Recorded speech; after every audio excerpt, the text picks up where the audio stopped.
So, hallo, es ist der 11. Oktober 2022 und den leichten Stau kurz hinter Dresden nutze ich, um zu erklären, was heute passiert. Es ist soweit, der DeLorean geht nach Hamburg zu Michael Wagner. Warum? Die Frame-Off-Restauration steht an. Das bedeutet, der Wagen wird komplett auseinandergenommen, der Body wird abgenommen, nach oben abgenommen. Motor raus vom Träger, alles ab vom Träger und dieser Träger wird komplett restauriert.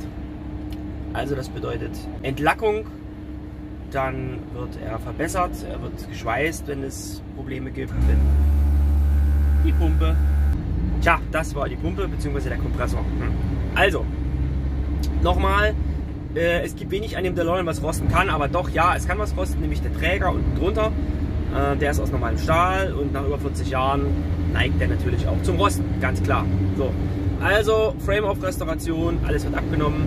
Danach kommt der Träger, ja, er wird entlackt, dass komplett alles runter ist. Dann wird nachgeschaut, ob was kaputt gerostet ist. Es wird wieder repariert, es wird zusammengeschweißt, es wird verbessert, es wird stabilisiert.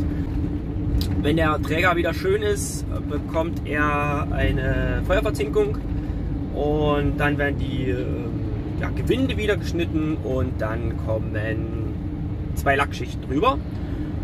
Ja, und dann kommt alles wieder dran. Und bei alles wieder dran bzw. alles wieder ab stellt man ja bestimmt fest, ob oder was noch nicht gut oder weniger gut ist und was es sich lohnen würde, vielleicht eventuell wieder zu tauschen. Da hoffe ich mal, dass da nicht allzu viel passiert. Schlimmes.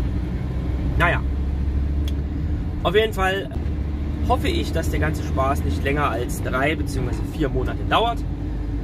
Ich bin sehr, sehr guter Dinge, weil ja, ich habe sehr, sehr gute Gefühl bei Michael, sehr kompetent, hat alles erklärt, wie was funktioniert, auch ja, völlig die Augen geöffnet und gesagt, ein Edelstahlrahmen unten drunter ist zwar grundsätzlich schön, aber nie wirklich sicher und hat auch diverse Nachteile.